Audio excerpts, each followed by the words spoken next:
some members of the FAIR policy team are here to explain and answer questions about some proposed FAIR tariff changes that we have to start next fiscal year.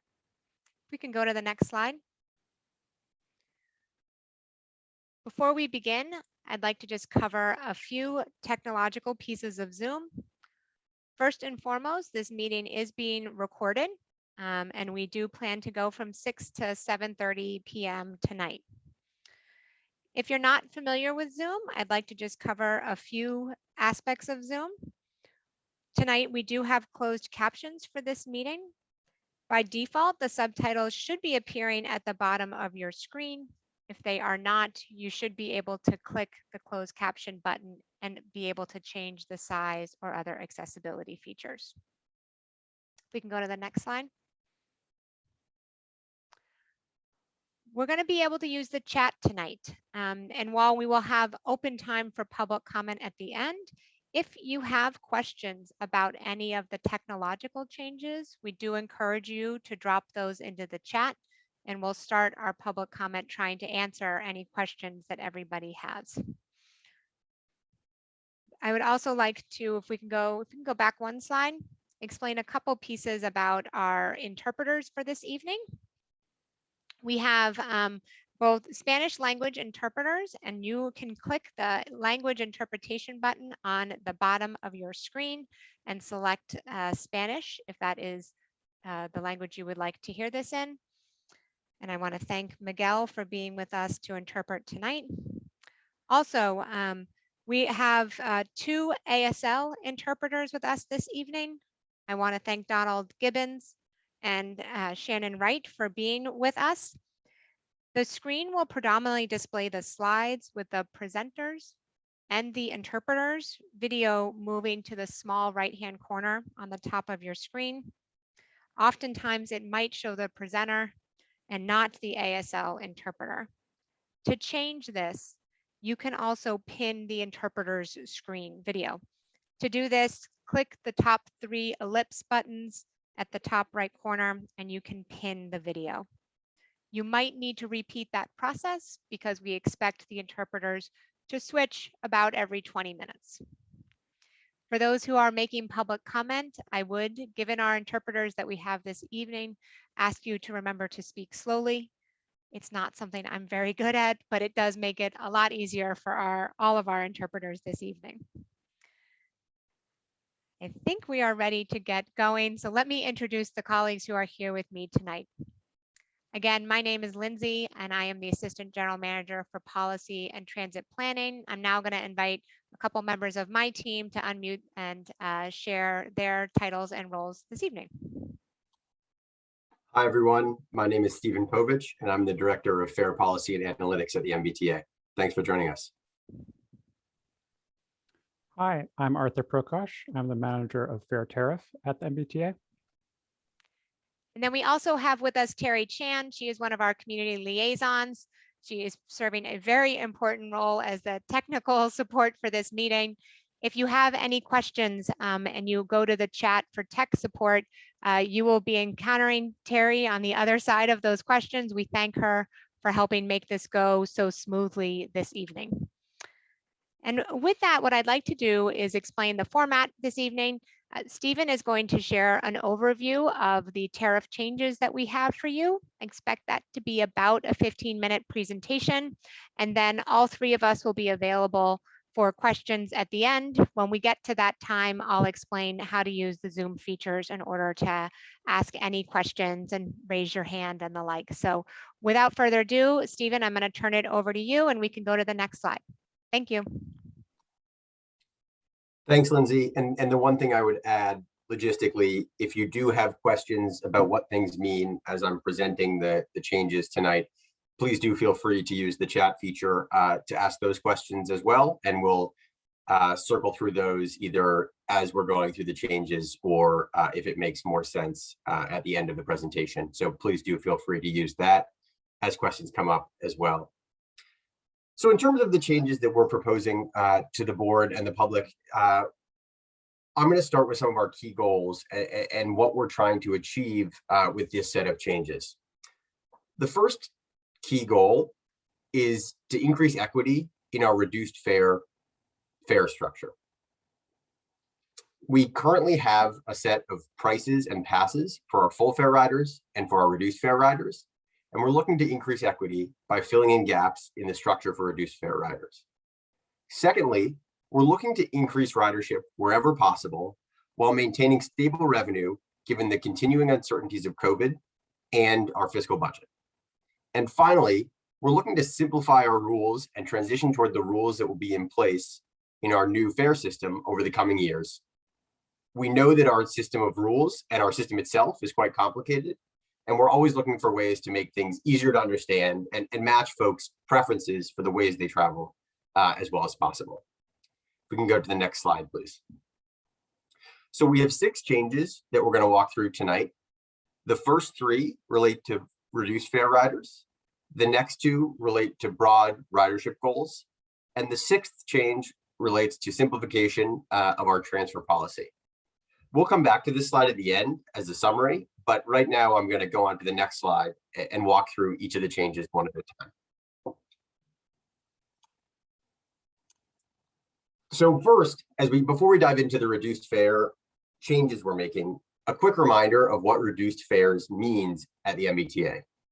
Reduced fares are offered to certain groups of people who meet certain criteria and are usually about 50% of the full fare rates. The groups that are included in reduced fares are seniors age 65 and older, people with disabilities, middle and high school students, and folks in our Youth Pass program, which are 18 to 25-year-olds who meet certain criteria. So now we're going to dive into the changes for these groups. If we could go to the next slide, please. So the first change for these folks is to expand monthly passes on all modes for reduced fare riders. This would create monthly passes on commuter rail, ferry, and express bus that are about half the price of the full fare monthly passes. Full fare and reduced fare monthly passes break even at around 33 one-way trips in a month. As I mentioned, we're looking to increase equity, and we already offer full fare monthly passes. We know that monthly passes are good value and good convenience for folks who ride our service a lot. And we're looking to increase equity by offering these to reduced fare riders in addition to the single rides that already exist, again, on commuter rail, on ferry, and on express bus. Next slide, please.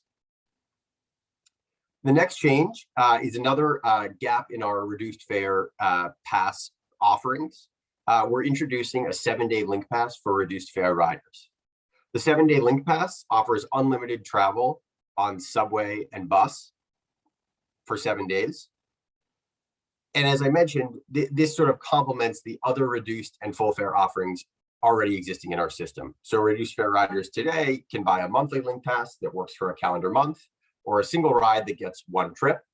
But this pass will allow for a rolling 7-day period and mirrors the 7-day full fare link pass that's part of our offering already.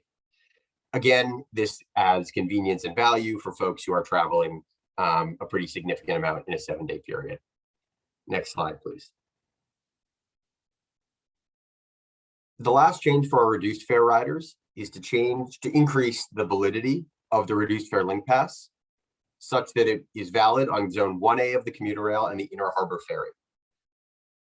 This is sort of a nuanced technological issue in our fare system, but today a reduced link pass is only available on a Charlie card, while the commuter rail and the ferry require visual validation on a Charlie ticket.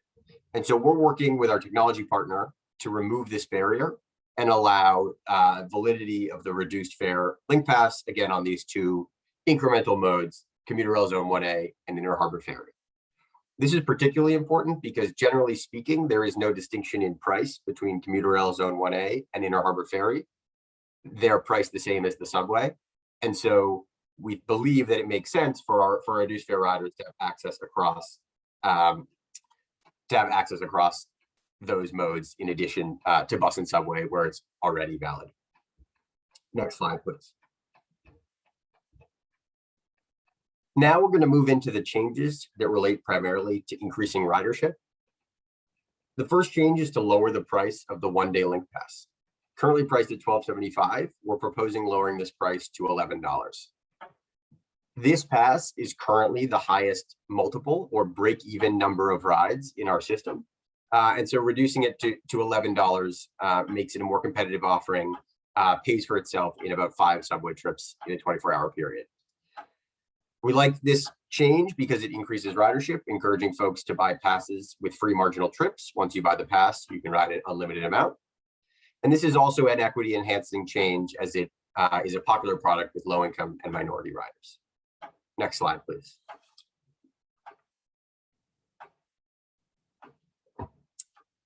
The next change, again, with an eye on ridership, is to make permanent the 5-day flex pass on commuter rail. The 5-day flex pass is a pass that we introduced during COVID as a pilot product. It's a bundle of 5 24-hour commuter rail passes that cost 10% off the price of 10 one-way trips. This product is available on Mbta, our mobile ticketing app for the commuter rail. And as I mentioned, while it is currently a pilot, we're proposing to make this a permanent feature of the fare structure. We view this product as a bridge between monthly passes and single rides. We know that folks are commuting somewhat less frequently than they were previously, depending on the kinds of jobs that they're in. And we've gotten the feedback that this is a helpful product for folks who are maybe commuting 1 or 2 days a week, but not as frequently as they were previously. We can move to the next slide.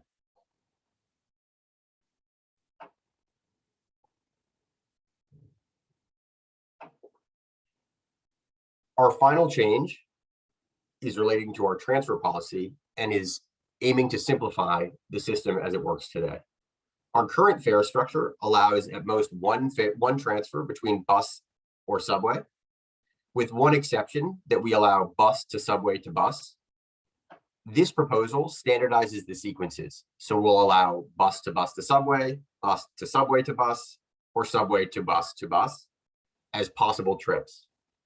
Again, the goal of this change is to simplify complexity that will allow riders to make trips that make sense for them, and make trips that are easier to understand and plan. Ready for the next slide, please.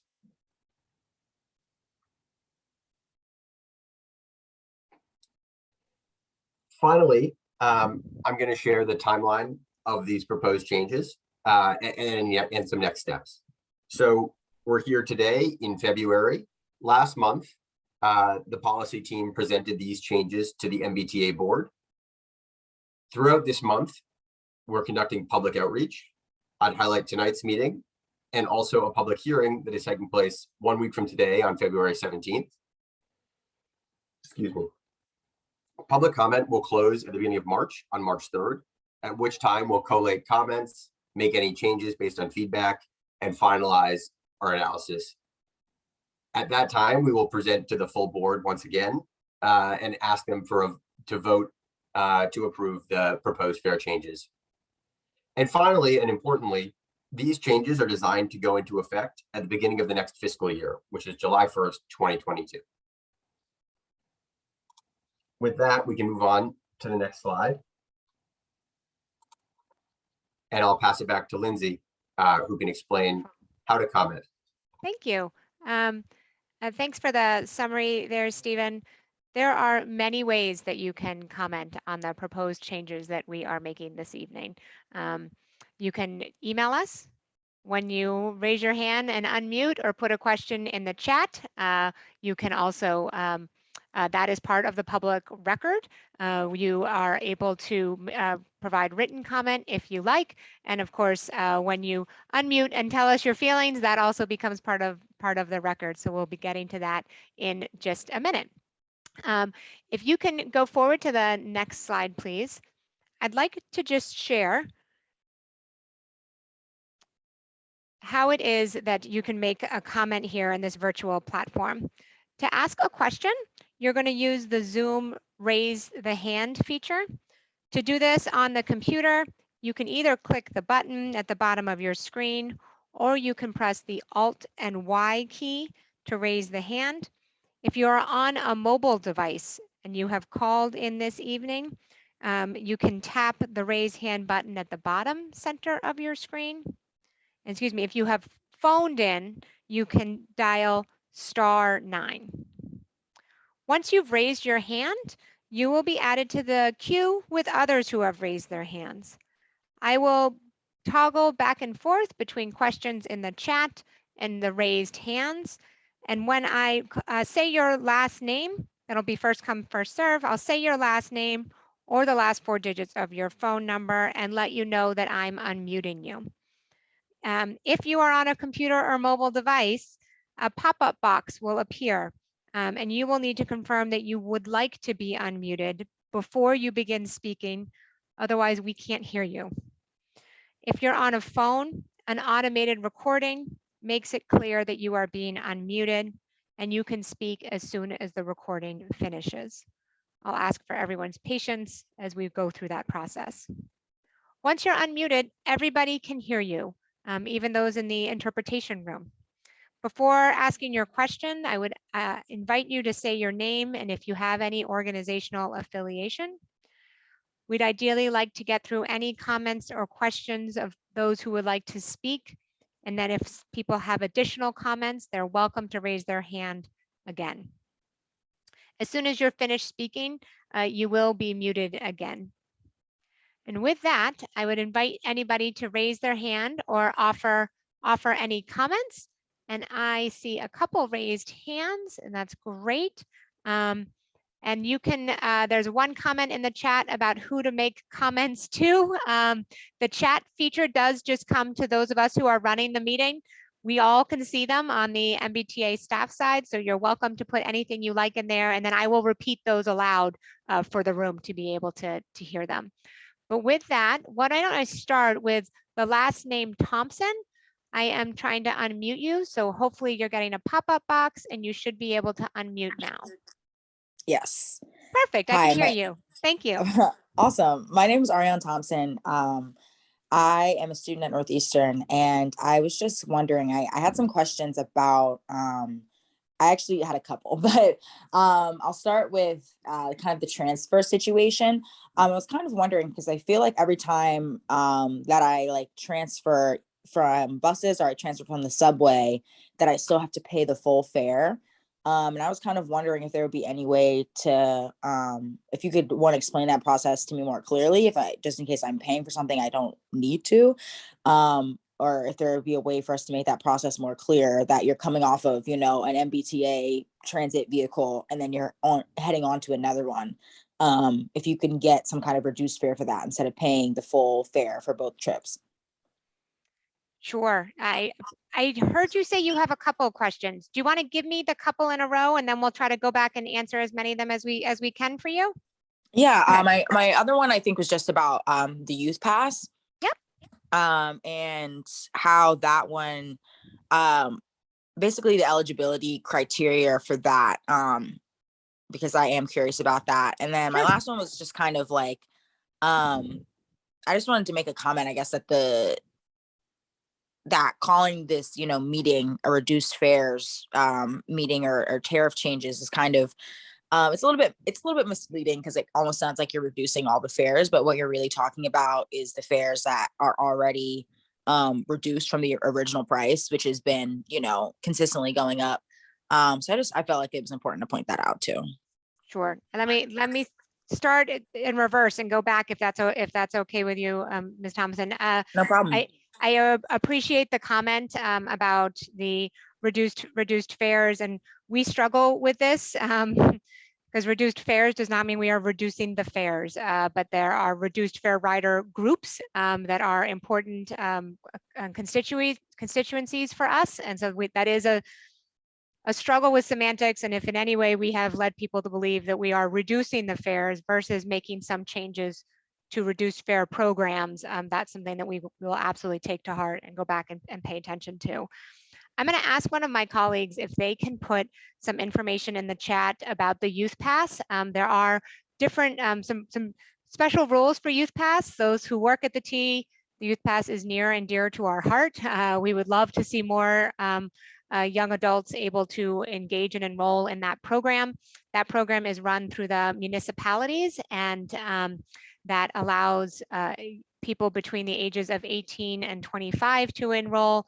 I also know one of our colleagues, Ms. Kalugan, is on the line as well. She helps to run that program. You can also at times get into it if you're under 18 and not in a school. So there are some complicating reasons that folks can get into it.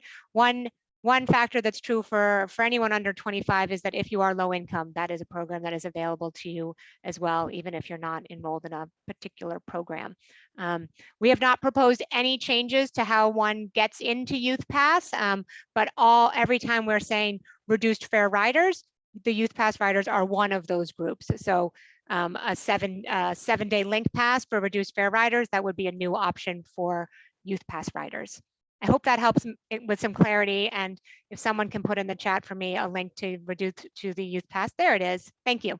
Let me go back then to the first comment, and thank you for letting me take those in reversed order. Stephen, I wonder if you wouldn't mind taking the transfer rule question. Transfers on our system we would like to ultimately make this a little cleaner and easier for folks to understand. So I thank you for raising it. Stephen, would you like to share a little bit about what change we're actually making right here? Sure. So under the existing policy, and you're welcome to read more at the link that has been posted by Arthur in the chat. Under our existing policy, transfers from bus to bus cost the same as one bus fare. From subway to bus or bus to subway cost the same as one subway fare. So for example, for a full fare rider who taps first on a bus and is charged $1.70, the bus fare, and then taps on the subway, they'll be charged an incremental 70 cents. So the total fare for that journey will be $2.40 or a subway fare. Our current structure also allows for a bus to bus transfer, which costs the subway fare, $2.40. But our change in this case is to allow bus, subway, and subway, bus. I would also note that what we refer to as behind the gate transfers, in other words, transfers from one subway line to another where you don't have to pass through a fare gate, for example, from the red line to the green line at Park Street, those transfers are free and you never tap your fare media on those. I would say as a final note, that if you do find that you're having issues with your fare media and believe that there's an issue with the way you're being charged, please don't hesitate to reach out to our customer service team in case there are any issues. But generally speaking, if you are transferring from bus to subway or subway to bus, it should only be charging you the difference in those fares to the extent one is more expensive than the other.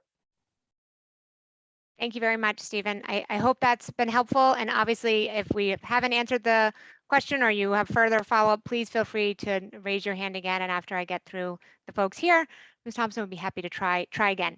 And I'm going to move on to our next commenter, last name Diggins. I am unmuting you or asking you to unmute now. Thank you very much. So my name is Leonard Diggins. I am the co-chair of the Capital Investment and Finance Subcommittee for the Mbta Rider Oversight Committee.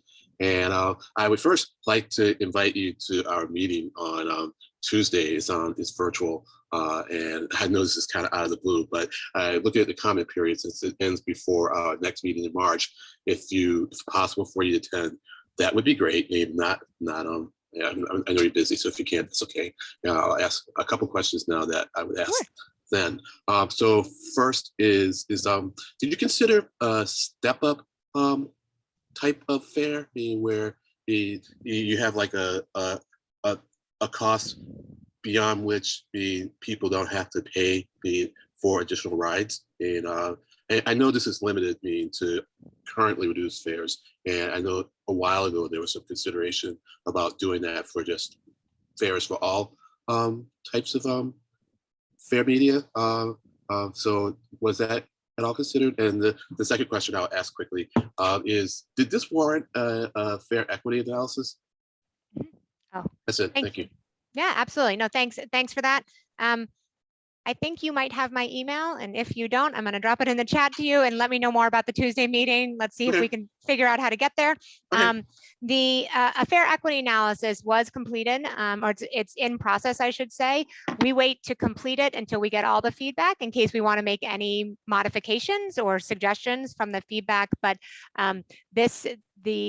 so everybody is clear, we have a policy where we look at both the disparate impact and any disproportionate burdens for low-income riders and for communities of color. And this currently is, we did not find any of those inequities in the package that we are presenting.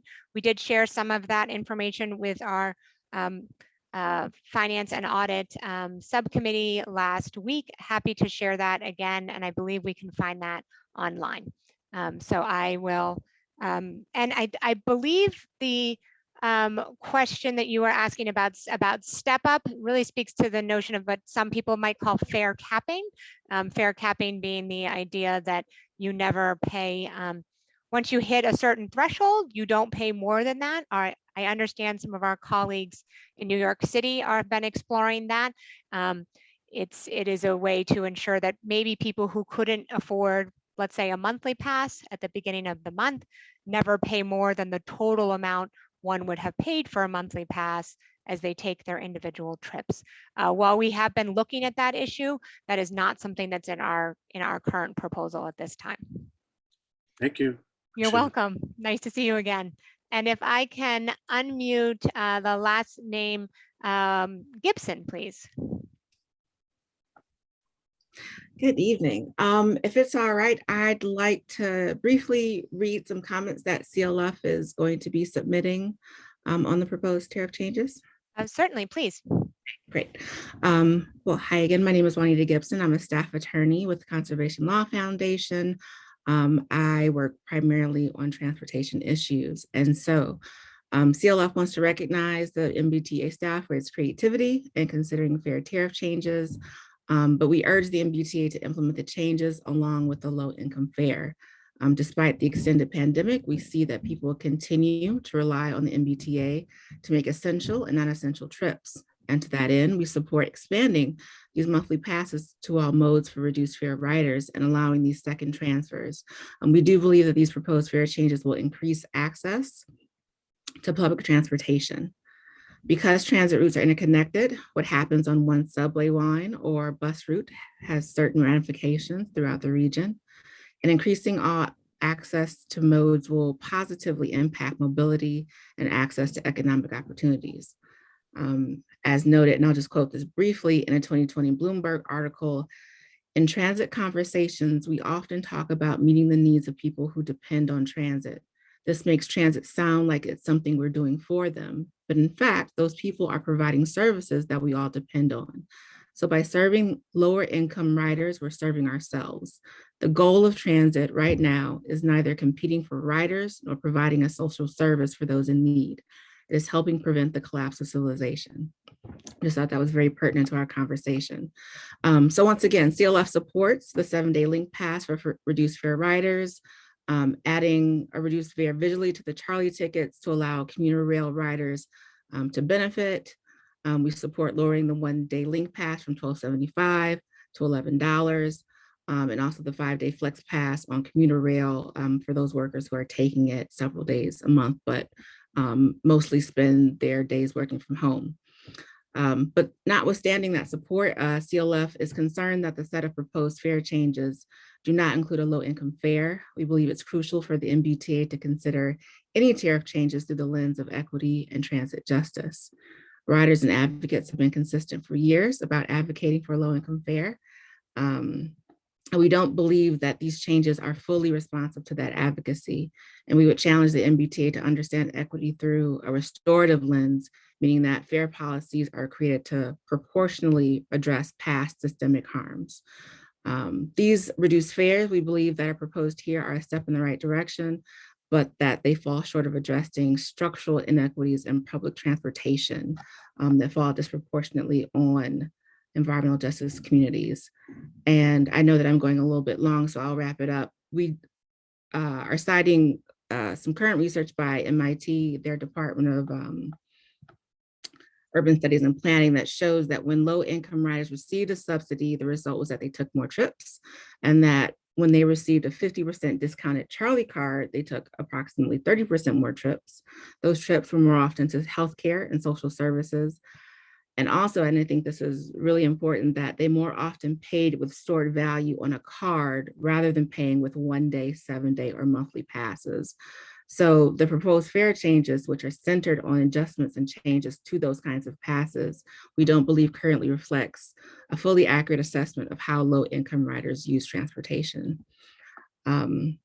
And then finally, we just urge the MBTA to use a nuanced and quantitative method in setting a new threshold for the equity analysis that you spoke about a little bit before.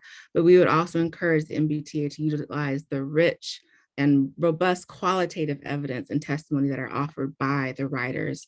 In our experience, we believe, and this is a quote, that qualitative data is truthful, nuanced, and understandable, and it persuasively conveys the heart of an issue. So I know that was a little bit long, but thank you so much for the opportunity to comment. And we will be submitting these comments at a later date before the deadline. Thank you very much. I do appreciate it, and I appreciate both the support for the changes that we are making and the encouragement that we consider how to go farther with those. Always nice to work with you at CLF. Thank you. At this point in time, I'll move on to our next comment, and it should be Mr. Last name Kearns. I'm unmuting you, sir. Hi, thank you so much for the opportunity to speak. Robert Kearns, I'm a Boston resident in Hyde Park, and I'm commenting in support of these fare changes proposed by the MBTA, but I also agree with the previous speaker and think they fell short, and think that the MBTA should also implement a low-income fare, as well as Zone 1A commuter rail fares for the City of Boston stations. Zone 1A is the same price as the subway and light rail. It is not fair that riders in Hyde Park, Reedville, and other stations with environmental justice populations do not have the opportunity to have a faster ride with the same prices as the subway. This would increase ridership, reduce emissions, simplify the system, and create a better quality of life for residents. With COVID, the numbers of riders on these trains in Boston are not as high, and crowding is not an issue anymore. Hyde Park and Fairmount stations are pretty much equally distanced from South Station and are in walking distance with each other. However, they're in two different zones. It's not currently a good system. We're overburdened with air pollution from MBTA facilities like diesel locomotives, bus and rail depots like the Reedville Yard. So I would respectfully ask the MBTA consider Zone 1A fares for Reedville, Hyde Park Station, and all other City of Boston stations. Additionally, a couple comments that I thought of during the meeting. On the Flex Pass, they expire faster than a single ride, so I've not really found them that helpful in my personal experience, and usually just do the the single fare on the Fairmount line. And also the Charlie card validation machines on the Fairmount line are broken all the time, so residents who are riding on the Fairmount line do not get a free transfer at South Station most of the time for the Silver Line or the Red Line. It's kind of disappointing. I've tweeted at the MBTA a bunch of times, submitted comments. These machines are broken all the time. They really need to fix them. It's kind of sad. And I know AFC 2.0, you got to fix this, but it's going to take a while. And I think main message, we need low-income fares and Zone 1A fares for the City of Boston, Hyde Park, Reedville stations, and the other stations in the city. Thank you so much. Thank you, Mr. Kearns, very much for your comments. I do appreciate them. I recently also heard about the challenges and the Fairmount line and those validators. So I recently become aware, but appreciate your support for the low-income fare and also for our consideration of Zone 1A. At this point in time, I'll move on to our next commenter, Mr. Williams. You should be able to unmute, sir. Awesome. Thank you all so much for having these meetings and being able to let us speak and ask some questions. So I am Cleek Williams. I'm also a Hyde Park resident, but I'm also with Community Labor United, and I represent the Public Transit Public Good Coalition. I will not actually go into a whole statement because I think Ms. Gibson did give us a good breakdown of like, the ask in terms of talking about why the need for a low income fare. But I will ask, are doing these fare changes now currently without doing a low income fare, will that set up potentially getting a low income fare back? I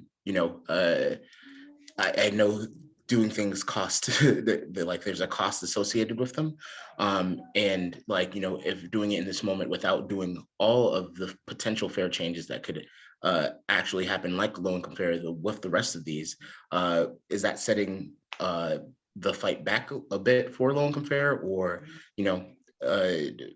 is there potential for this to still move along?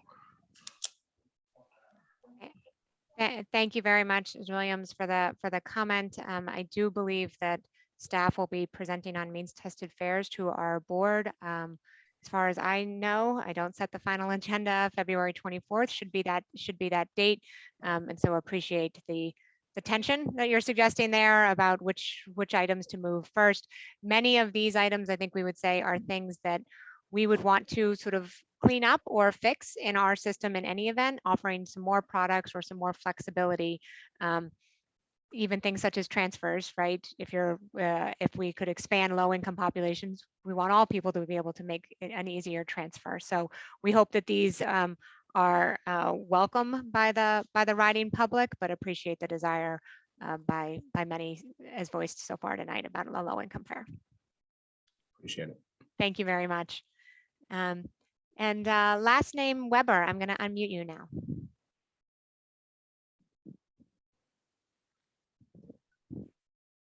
Hi, good evening. Can you hear me okay? We can hear you just perfectly. Okay. Thank you. Thanks for your patience. I'm walking home today, so I'm a little out of breath.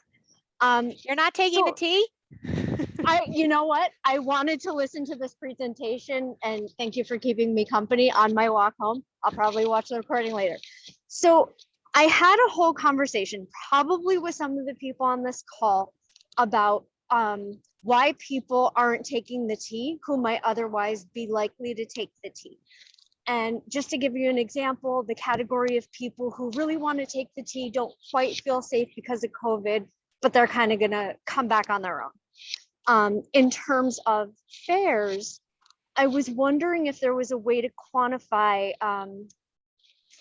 people who aren't taking the tea because of financial barriers, but not necessarily fitting into the categories that we've been talking about. So in addition to what you're saying, because I know you're going to collect data because it's your project, it's part of the tea, is there a way to think about, would people with financial barriers, such as who haven't been working, aren't low income, maybe going to a job placement nonprofit, and maybe if that nonprofit had a way to get $5 Charlie cards to give those out, that's still a financial barrier, just doesn't fit into the project that you're talking about. So yeah, I guess my overarching question is there a way to think about as a whole, all the people who would take the tea if there was a way to afford it, if we could get rid of those financial barriers?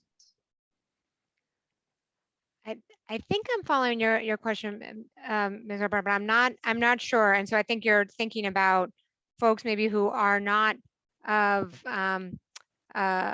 more extreme limited means, but are making other financial choices to not take the tea. Help me out if you don't mind. Oh, you've unmuted, and I think I have to unmute you one more time. Hi, yeah, sorry about that. No, it's okay. So I guess just to give an actual example, there's a nonprofit who does job placement for people who have zero income right now, and through a series of studies have found out that getting to work is an issue because they can't afford to get to work, but they can't afford to get to work because they're not working. It's a vicious cycle. If they could have that financial support to get there to begin with, and that's why I just came up with the example, if this agency could give, let's say, $5 Charlie cards, $10 Charlie cards, and give those out, that might be enough to get folks where they need to go. So it's almost like the category of people not using the tea, financial barriers, but what we're talking about is specifically the fares themselves. And what I'm talking about is there a way to think about the larger category of people who we're not changing the fares for, They're just having a way for those fares to be paid. And I don't know how to quantify that, but you all are the Okay. experts. No, That's why I'm asking you. I feel like I now understand the question, and we do have a fair bit, in addition to the folks on this call tonight, a fair bit of analytical powerhouse behind us. So we will take that back and try to see if we can dive in a little bit more deeply into the question you're asking. I now get it, and I thank you for repeating it, and thank you for joining us this evening and sharing your concerns and sort of how we think about moving forward coming out of this pandemic. Appreciate it. I'm now going to unmute the last name, Thomas, please. Hi, everyone. So I wanted to just kind of reiterate a couple of questions that I heard earlier on the call, which is the issue of the low income fares. I wanted to express my support for that proposal and that ongoing effort to increase equity and fair access. And then additionally, I too am actually a Hyde Park resident and am really concerned about the Zone 1A fares. I currently live closest to the Fairmount stop and can use that line and use it frequently. However, I do think it's, it doesn't make a lot of sense to me why other stations in the area and my neighbors throughout the neighborhood do not have that same access at Hyde Park stations and Reedville stations, as well as all the folks in Roslindale, which is like a lot of environmental justice communities who also don't have access to that Zone 1A level fare. Thank you. Obviously, we're taking notes on the Zone 1A fare.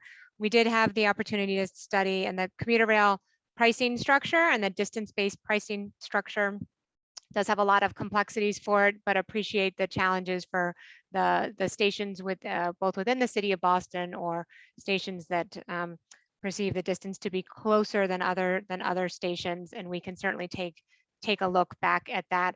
I also want to just thank you for your comments around low income fares. Much appreciated. And I am going to, let's see, unmute last name DeBarros. Am I good? Yes, we can hear you. Good. Yeah, my name is Miriam DeBarros from ACE, a Center for Community Environment, and also the T-Rise Union. So our organization is based in Newbury and Roxbury. And I would just like to talk about the youth pass. So I'm actually one of the people with the youth pass, and also advocated for the youth pass back in 2014, and it was actually implemented and as a pilot after 2015 and 2016. It's just that one thing is that I am at the age limit of the youth pass now at 25. So this is saying like how with the like how will the youth pass be able to change? Because I'm thinking about that age gap, because I know like some colleges do provide passes to their students. I'm thinking GED programs, community colleges of students beyond that age limit. Also, I see that there is the link pass would be a great thing to see how that will be implemented in the future. But for I would say back in November, I think it was November, I just got an email saying well, it was an apology, and I thank you for that. So there was some problems with the UPass and the fare collection system last year. And the only problems were it's not your staff, but I know it's another entity that you use for the red jacket staff. It wasn't as transparent as of what they knew the UPass really was. In some incidents, I did miss some trains, and this I think it was another question why some people will alternate their route. So since I moved from my beloved community over at Dorchester and Roxbury before, now I'm in Charlestown, and I see that the services in this area is pretty not as reliable, such as the bus as the 93. Due to that, I am now using my bike and just saying no and not using the T for certain weeks or a month due to weathering and services. So I'm saying most of what I'm saying is that if y'all doing some of these improvements, I would like to see more of the, how you say, the accessibility side opportunity and equity when it comes to more of the reduced riders, such as in communities such as East Boston, Dorchester, some parts of Charlestown, Mattapian, Hyde Park, but these communities that don't have that much rapid transit in that area. Thank you very much, Mr. Barros. I want to appreciate the comments and recognize that as you're reaching the age limit on the youth pass, that there isn't currently another option available, and appreciate many of the comments we've received tonight are exactly about filling that gap. We are adding a little bit of information in the chat for folks. We've had a few questions about some youth pass specifics about how you can get into that program. And Mr. Burrows, I would also like to again apologize the technological problems we had for youth pass riders over the last few months at the end of 2021. I'm very sorry about those, and we believe we've fixed all the problems.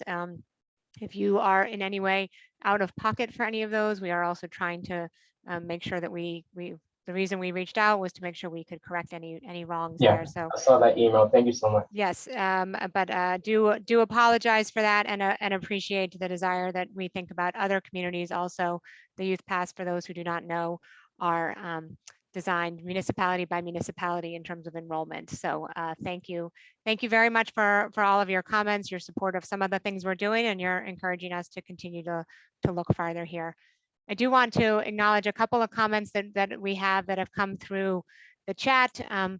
One of them is a concern that I'll read it. Your public engagement seems to depend heavily on data and not as much on the human experience reported by low-income people that take the T. I also note, I'm sorry, I'm just trying to juggle a few things here. On our chat, I'm going to go to the next person. Oh, I'm sorry. There was also a question. One of the reasons we put Youth Pass in the chat, there was a question about how do you assess who is low income? I hope that the link that we provided helps people understand how one would go about eligibility and going through the eligibility process in order to obtain a Youth Pass. Last comment in the chat, and then I do see Ms. Backstrom, I'm coming to you next. What I have in the chat, though, let me read this comment. Are there any proposals to allow connections between the Green Line outer branches at Cleveland Circle, Reservoir, Chestnut Hill Ave? It's weird that I have to pay double for what feels like it should be a free transfer. I will let you know we have looked at this issue pretty extensively. There are currently some technological and logistic constraints that do make this prohibitive, but we do appreciate the concern being raised, and we'll certainly note it and continue to raise that up through the leadership at the T. And now if I can unmute last name Backstrom, you should be able to unmute at this time. Hello. Evening.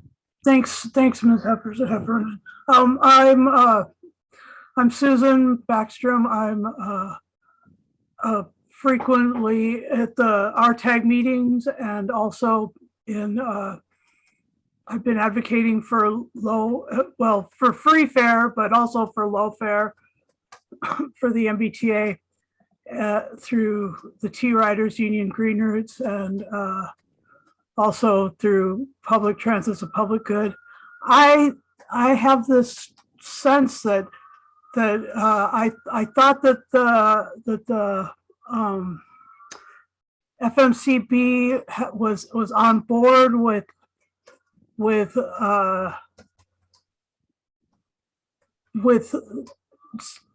doing a pilot program for a low income fare, that the MBTA was just looking for a fiscal a way to judge people's, revenue abilities, using a fiscal means of some kind.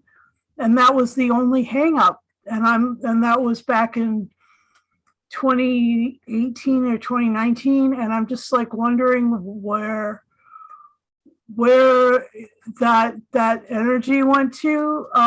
I know that it's now called the MBTA Board of Directors, and it's more structured like that. But the FMCB was also beholden to the economic justice, people, and also to the fair transformation. They were talking about all these fair transformations, and the one that really needs to happen is they need to have a low fare for low income people, because like the wealth gap in for people of color in the city is insane. It's like $150,000, maybe $250,000 of wealth for people of white background, and people of color, it's like $8. So I mean, in that wealth gap is poverty and strength, and I mean, it's poverty and struggle and stuff like that. So it needs to be implemented or tried. I mean, just try it. It's like you can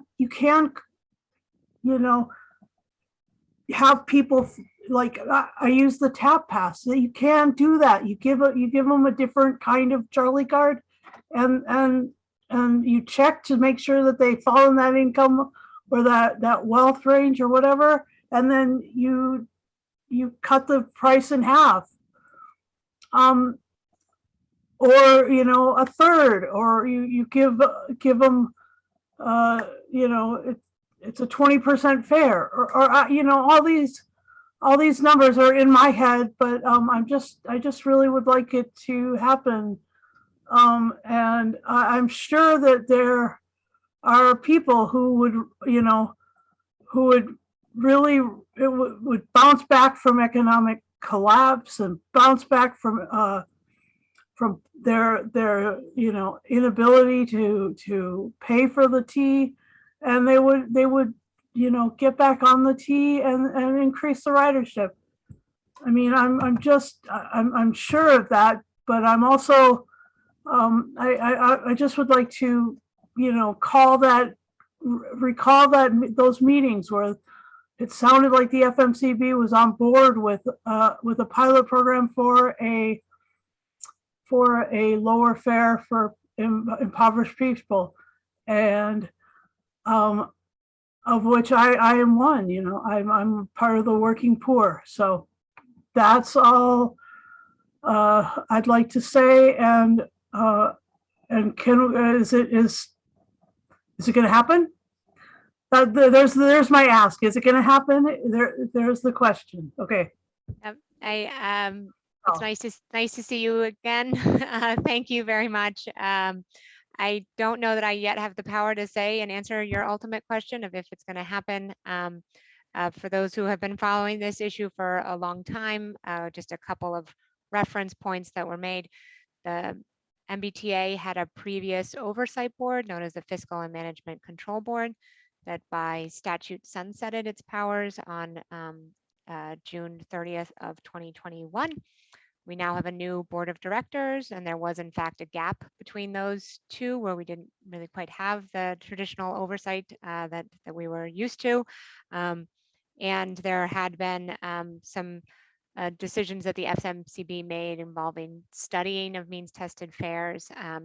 I think your question is complicated and hard for me to answer quickly, but one of the biggest challenges that still remains for a low income, or sometimes called a means tested fare, where you test the income and the means of a rider, but frankly is the revenue loss for the MBTA.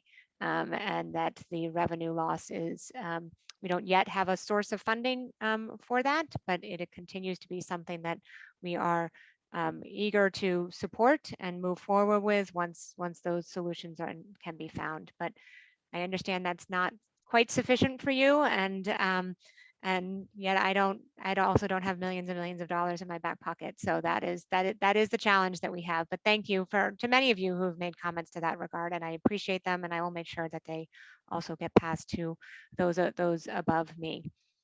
At this point in time, I want to acknowledge I have a question from the chat. We don't have any other hands raised. So if you've been waiting till the end because you weren't sure if you wanted to speak, now's your moment. Raise your hand. Again, you can press *9 if you're on the phone, or select the raise hand button on your computer or mobile device. And one of the questions I have in the chat, or a comment in the chat, I would say, is I understand this question may not necessarily be focused on the summary overview of today's meeting, but I do wish to ask if the MBTA will be further addressing other sustainability potentials, such as the transition from diesel to electric, such as for the commuter rail and the bus routes. I must say that's not my area of expertise. I will absolutely pass that along, though. Thank you for making the comment, and make sure that gets both to our fleet and facilities in individuals, as well as our vehicle procurement divisions. We have one more question in the chat, and then I do see another raised hand. Mr. Brody, I'll be coming to you in just one second. A question in the chat. Would you consider putting Charlie card machines on some of the stops on the Green Line? We have some good things to say here. As part of fare transformation over the next few years, you will be seeing an increased number of fare vending machines in the community. And also those would be, we call them streetscape. So they're really in the sort of the street architecture, and also having more retail sales network. So you can walk into a convenience store and also be able to put money onto your Charlie card. So hoping to make it much easier to add value into your account. I think there's a website that we can point people to. Maybe somebody can drop that into the chat to make that a little easier for folks that can maybe share a little bit more. And it looks like last name Brody. I hope I'm pronouncing that correctly. I'm going to ask you to unmute. Thank you. Thank you. And thank you for actually guessing my last name pronunciation correctly. No one ever does. I'm Matthew Brody. I live downtown, and I just had a question, I guess, in context of some of the things other people are asking about. I recognize that there are financial challenges around the idea of a means tested fare, and it strikes me that folks who are more challenged in income, tend to make decisions that are often by necessity sort of shorter term vision, right? So people might buy passes, for instance, for a week, knowing full well that they, have to take the T week after week after week and end up spending more money. Overall, you alluded to a capped fare that New York and other places are investigating. I recognize there are probably some considerable technology problems to implement something like that, and that it's not really in the scope of these current proposals to consider either a means tested or a capped fare kind of program. But I do wonder if, in this kind of more incremental fare adjustment kind of program, if you've studied whether something like a flex fare for subway and bus access or something else like that, could sort of help to bridge the gap a little bit between current fares that are available and, the end goal fares that I think lots of people are effectively asking for and pointing toward and advocating for, and whether there might be something alongside these that would be technologically easy to implement and, might be more approachable fiscally for the MBTA to consider. Is there anything like that that maybe is floating around as an idea or that could be studied? Sure. No, I appreciate that. And I think my maybe not quite sufficient answer to this is that the constraints that the staff used, and it was on an earlier slide, but did include, in order to design these fare proposals, we have a team that is constantly looking and thinking about fares, thinking about the technology for fares, thinking about if we reduce this fare, that will increase ridership by this much. If we need to raise fares, which obviously historically the T has had to do, that also impacts ridership. How do we think about equity? Many comments about that tonight. And so, and certainly we always need community input about how to think about these. So we leave these meetings with lots more work, and that's a good thing to think about. But one of the constraints that we are given right now, given the in design, is that the T is facing an operating deficit in a couple of years' time, and for us to be somewhat responsible stewards of our role at the T was not to take on any significant revenue reduction proposals. And many of the ideas that have been shared over time often do have a pretty significant revenue implication for the T. So I mean, tested fare is one. Fare capping, to some degree, a little more technology. You kind of acknowledge that's a little different for us, and we're trying to make lots of technological enhancements through fare transformation so that some of those ideas could be technologically possible, even though not so much in the near term.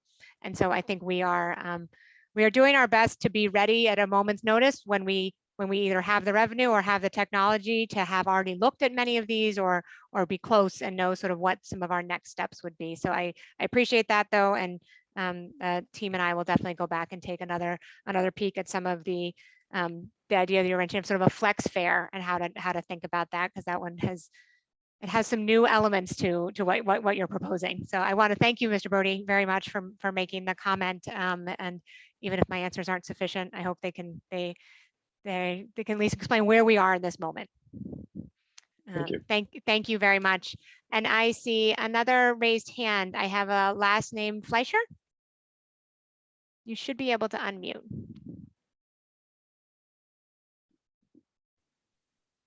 Hello, can you hear me? I can perfectly, thank you.